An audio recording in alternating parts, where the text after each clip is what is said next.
Broadcasting from the business capital of the world, this is the Podcast Business News Network.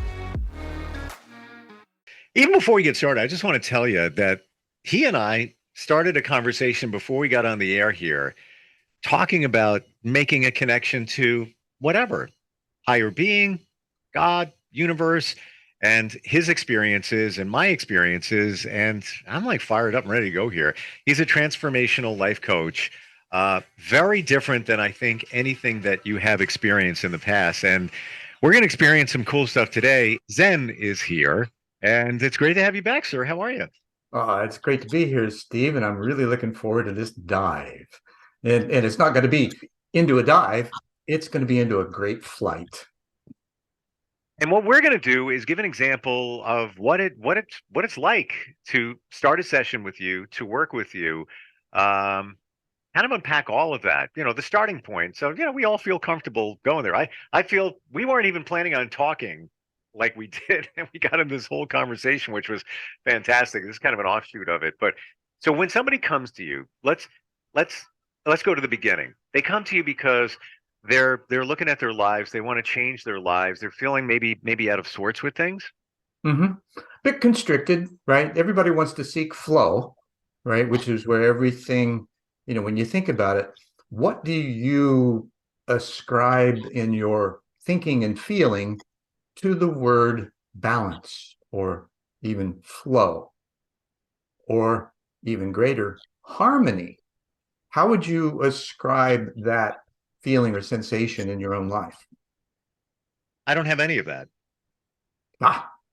Okay. So great place to start, because that's usually the foundation. You think I'm kidding and being facetious? No, I don't actually. And it's funny because I always, growing up and even a couple of years ago, and I'm not really super religious or anything like that, but if you're in church and somebody says, "Peace be with you," peace be with you. And I'd be like, I don't know what that means. What are you talking about? Until you realize I need peace in my life. Now I get it. Now I know what they're talking about, which to me kind of transcends over to the balance and all of the stuff that we're talking about. Same kind of thing. It does. And it's not necessarily effortless, because there is effort involved. Yeah. However, once that process begins and you see that those choice points are actually much easier than what you believe them to be, then there's massive progress really quick, and that extends throughout the rest of the course of our engagement and beyond, right? Because I set people up for life, not for short term, hey, come back and see me when you got, right? What would you say you kind of give them the tools to navigate and kind of send them on their way, and Sure. now they know how to do this? And I've been fortunate to have acquired those tools for my own investigation of life and reality and how I fit. And because mine, starting out orphan and adopted, I had a lot of questions, and that drove me inside. Well, most people don't have those kinds of questions because they know their family, right? And so that doesn't even come up until the mid-40s, when they're seeking some kind of greater connection, like you just mentioned, right? Or things just, I've been doing this for a while and it just doesn't feel good. Yep. I need a change, right? I got so you. We kind of start out with, what's the biggest challenge or obstacle that you're currently experiencing in your life, and how would you like to change it? How would you like to overcome it? I have the answers there. They're personal, but I know the answers. You feel vulnerable enough to share? Because I think this would really be helpful, because it's not dangerous, right? We're in a psychologically safe and intellectually humble environment here, where everything is sacred. Yeah. For me, navigating a divorce. And all of that related to it. Oh, that's a really tough one. So what do you think would be the best outcome for you of the process? Again, this is very deeply personal here, so I there's only so much I can share, but well, a sense or a feeling, or just kind of how your life is going with that effort. Doesn't have to be specific. Harmony for It's all. best if it is, right? Harmony for all. You said the word harmony, and that fits in. Yeah. And that's a lot of self-reflection. It's a lot of being present. It's a lot of not being triggered and knowing how to hit the pause button when you are, True. so that you can have a moment to take a breath and then ask yourself, okay, what's the best outcome of this situation and how can I facilitate that? And so it sets you to the side, right, from your own course of emotional trauma and turmoil and all the triggers of the divorce, because there's a lot in there. I know I've been through it, and it's excruciating.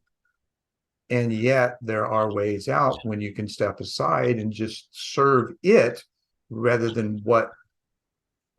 be defensive in it and try to, get your way. Right. Understood. Yeah. Yeah. The way is a bigger perception and perspective than fighting over stuff.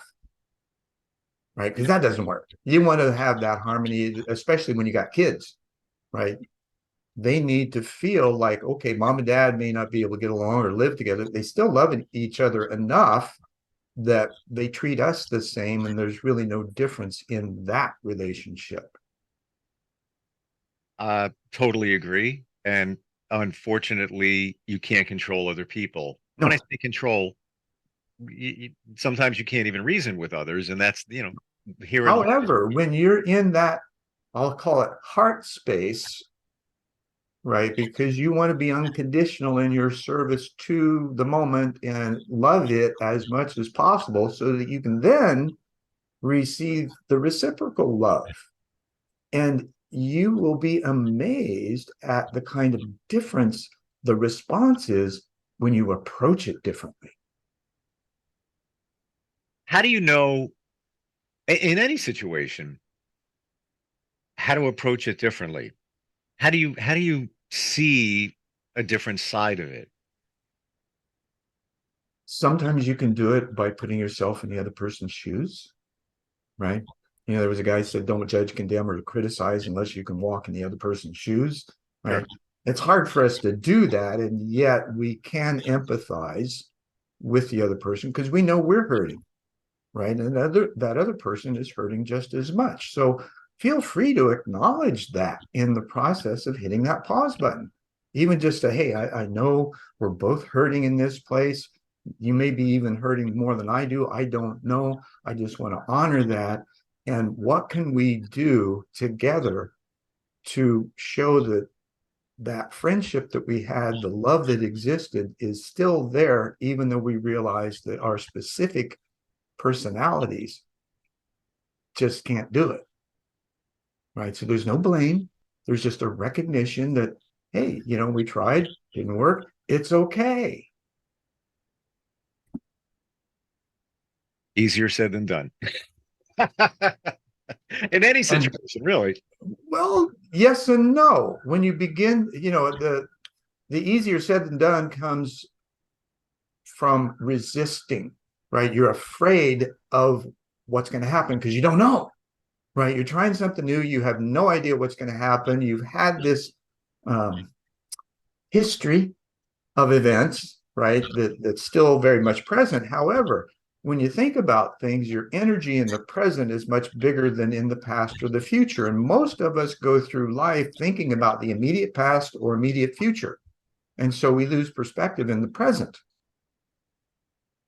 So by doing that, hitting the pause button, just reflecting, taking a breath, acknowledging that you're both in the same or similar place emotionally, and then offering an opportunity to, hey, what can we do to move this up? Because I care about you. I know you care about me.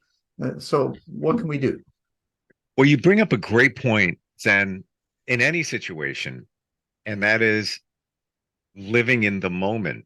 And if we don't live in the moment, like truly in the moment, the past usually brings on negativity, depression, many times. And repeatability. Exactly. And looking at the future, like you just said, we don't know what's going to happen. but that usually brings on for many anxiety. Anxiety. Yeah, because you're worried about things that aren't even going to take place. And I have a really good friend that started a great example, started a new job, um, very challenging. And the training wasn't good, and she's worried that she's not going to be able to support her family, single mom, right? And I said, don't worry about it. Just let it go. Just go with the flow. He goes, but I'm not performing the way they want. And then she's like about 3 weeks into this job. And she's worried about it. I said, what are you worrying about? If it doesn't work out, go get another one. There's many jobs out there. Right. And it turns out she made a decision that she's not going to worry about. I'm just going to do it. Whatever happens, happens. And then she gets an email that says, we really like what you're doing. Everything is working out well. I'm like, see, you worried for nothing. And Right. research does show that I think, and it's done like every couple of years, like 93%, I think that's the latest number, 93% of the things that we worry about never take. Never happen. You're worrying for nothing. Yeah. Nothing. You're just beating yourself up Yeah. and maybe So take if we can believe statistics, right, which they are semi-relative, right, we can at least acquiesce to the possibility that they're right and that those unrecognized fears or even recognized fears don't matter, right? Mhm. It's what do we desire and how willing are we to step into that moment and actually be it rather than just think about it. That's where, as we've talked before, right, where your being, that the three brain system, the gut, heart, and the head, then is operational. When you're in the past or the future, you're just sitting on top of your shoulders wondering which shoe's going to fall next. Yeah. And you're not tapping into this thing that's inside. And Right. I had the conversation with my son last night about that. And he kind of a little bit fluffed it off. I'm like, that's been proven too. Your intuition. Think about what's going on inside of you. Get a moment and listen to it. There's a reason we're still here today. It's because of that. Back Mhm. to the caveman times, they had an intuition. I better not make a left there because it could be a pterodactyl or whatever it might be. There's a reason that we're here because of that. But I feel that a lot of us don't. We don't listen Well, to and our it. intuition grows with our experience, Yes. right? This is one of the things I get involved with really deeply with clients, and that's the difference between a belief system and an experience system. Explain those. A belief system is just that, right? They're these beliefs that you have, and most of them you carry about the past or the future, right? So you're carrying all of these beliefs, and some of them are cognitively dissonant. Mm. Not all, but probably quite a bit, 93%, according to what you just said. Yeah. Right. So then what do? Okay. You just you allow those to be. Fighting them doesn't do any good. You have to acknowledge that you authentically have these thoughts and feelings. You're not wrong. So don't judge yourself in that place, right? Because that's one of the things that's really a challenge is the self-deprecation and beating up on yourself. And that's the internal dialogue that happens, right? You got this stuff going on, and what does that support? Right? Staying out of the moment. That's what it supports. Right. Just getting in the way. Right. Way. So in that place, then, it leads to the next question. If you could make one significant change in your life right now, what would it be and why? Hmm. Um, Lots of different thoughts, and I'm trying to prioritize them to find the one that is most important. I would have to say take more time for me and self-care. Excellent response, and far better than what I hoped you would offer. Right. That being, in the self-care, you've got to love yourself first. You can't be available to anyone else unless you fully embrace who you are. I can honestly Whatever tell that you, is. I can honestly tell you, and for a lot of us, myself included, go years back, to say this almost feels like your ego gets in the way, or you just have this big head. But I'm going to tell you right now that I do love myself. Yeah. I've gotten to that point where it's like, yeah, you're a good guy. You offer a lot, and sometimes you care too Well, you much. do, and our conversations have been great. I'll edify that for you Thank you. in this moment. You're welcome. So then taking that, where do you go with it? Right? We oftentimes are being projected upon that those kinds of thoughts and feelings are narcissistic. And they can be when they're unfiltered, right? When you find yourself, you get in that center, you find that empathic resonance with who you really are, it's not going to be ego laden. It's going to be what I call it. Here's the transition from ego to we go, right? Because you're not alone. And once you get that part of yourself, when you find that place of self-love, then you start getting the reciprocation from your outer world in a much different way. You don't have to be so clear in setting your boundaries. And that at the same time, you can be much clearer in setting your boundaries. Do you find when somebody gets to that point where, yeah, they're good with themselves, genuinely, they're not just saying it, they're just like, I got other things I got to work on, or how I react to people around me in situations. But do you find that when somebody's there, that other things kind of fall into place a lot easier? Absolutely. And why? Because you've shifted your frequency. Okay, Yep. now that may sound really new agey or Not to me. pseudoscience or something like that. However, you feel a difference, right? There's a sensation that you feel Sure. that's different in the present moment than it is in your obsession on past and future events. And it is an obsession because that's usually correct, that 93%. Again, that's a huge number. So how do you mitigate that? Well, you hit the pause button first. And as I, mentioned earlier, there's a really simple technique of putting your fingertips together and just focusing on your breathing and feeling your heartbeat in your fingertips. Now, what that tends to do is it gets you out of your brain, not necessarily out of your mind, because your mind's much larger. However, it gets you out of your brain and your thinking and gets you back into your feeling. So in that place of feeling, then you ask better questions automatically. And those answers that come either give you a resonance or sometimes they'll be cacophonic, right? If you're thinking something that really doesn't belong. And then when you ask the questions that are most pertinent, and the answers flow, which are really simple because you got the answers already. You just have to ask the question in order for it to appear. You're going to have a resonance with that. You're going to have a feeling.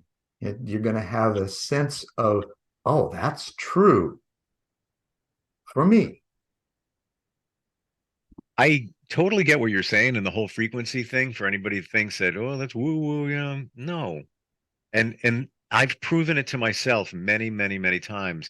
Even just walking into the gym, before I walk into the gym, there's been some times when I say to myself, raise your frequency, raise your vibration, more positivity, raise it up, raise it up. In my mind, I'm just like, just Sure. walking in, and you pass people, right? I've noticed a difference, and I'm not like walking in smiling or crazy, anything like that. But I can feel people looking and just a positive acknowledgement, like, where you wouldn't see that. I wouldn't experience that if I just walked in. I'm just going to do my stuff. It all looks the same, but it's what's going on here. Exactly. And the world's not going to change that much in the physical structure, right? When you're moving through your life. How you work with it will change tremendously based on your ability to go to that place that you were just talking about.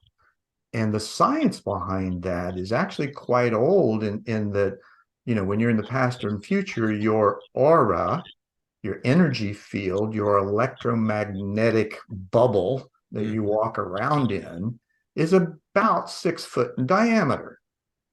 Yeah.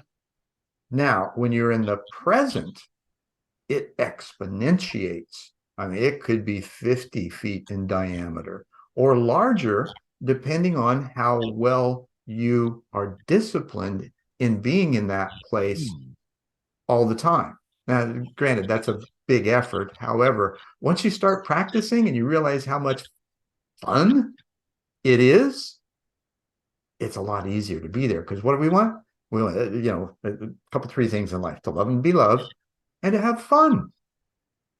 Interesting that you say that, because and I didn't know that you could extend it from 6 feet, but those are the moments where you start realizing, like, things are working. Like, you just, you randomly see somebody at a Starbucks. You don't know them, but they're just like, wow, they're really nice. Well, how'd that happen? Because you're sending it out there. They're receiving it and they're responding to it. Now, granted, they could be somebody with a very low vibration, maybe having a bad day. We all have them, whatever.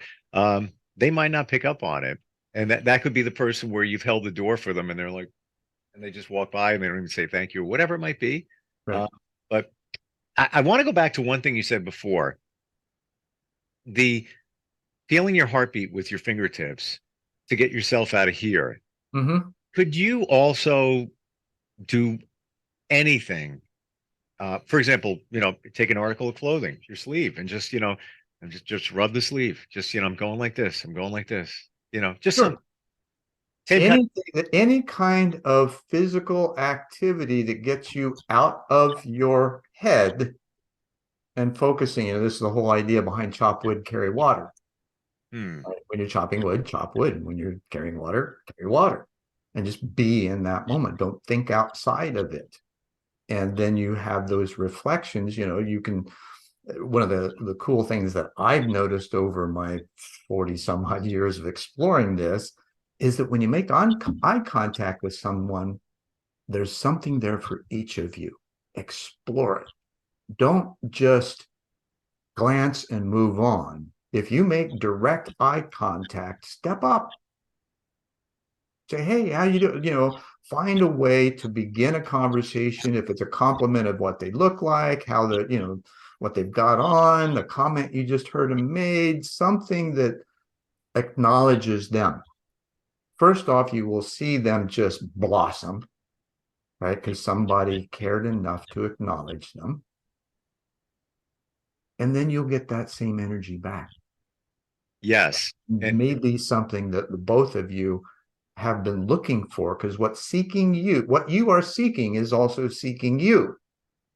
And it's unfortunate, Zen, that our society puts a block up from us sometimes doing that, because we don't want to feel like, oh, that's that creepy guy over there that just said, something about somebody's hair, But I also want to say, make it genuine and don't seek it out. Like, there's been times where, the girl at Starbucks. No, it's not. It's a natural thing. Like I'm saying, you're not seeking it. It's seeking you. When you make that eye contact, that's random, right? Yeah. And yet, is it?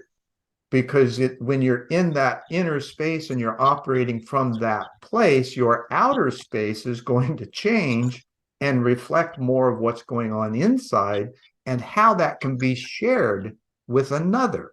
Because that's love is pure shareable energy. And you don't realize the after effects of it. Like, just if you see somebody like, I really like your hair. It like fits you, like whatever. Fast forward 5 minutes past that, you're driving in your car, and all of a sudden you have a flash in your head, and you're like, I feel good. That actually felt good to say that. I didn't think I didn't realize I would. I even think back to like 4 or 5 months ago, there was a woman in a little scooter navigating the supermarket. She was in the frozen food aisle and she was trying to reach for something. And I saw, she had a little, challenge.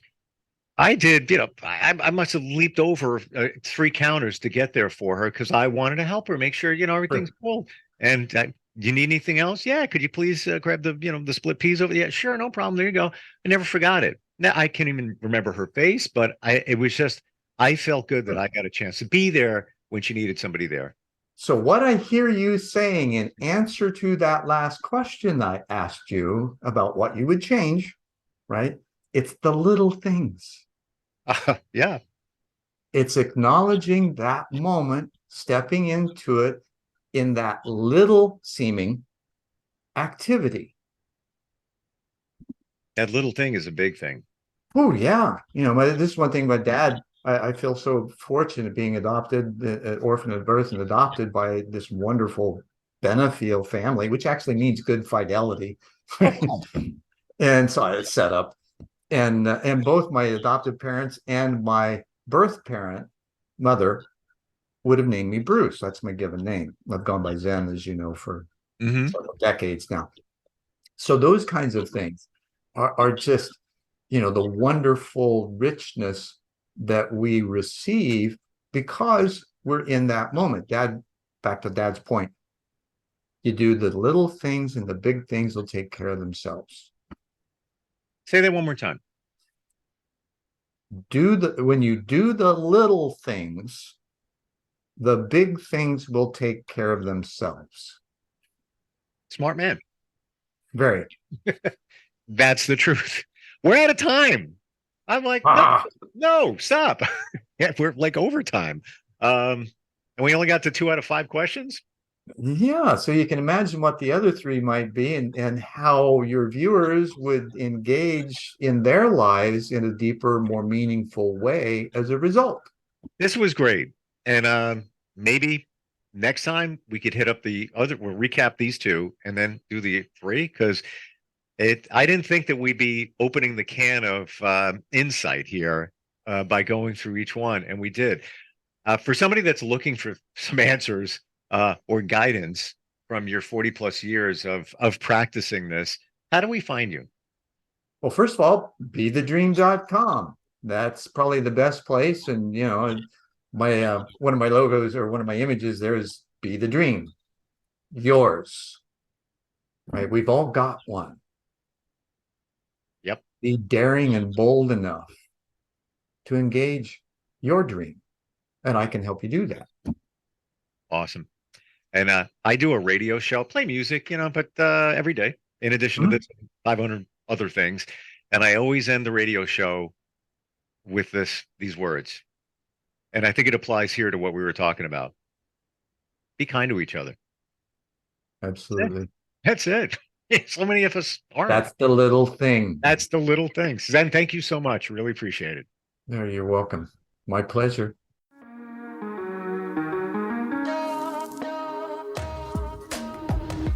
Broadcasting from the business capital of the world, this is the Podcast Business News Network.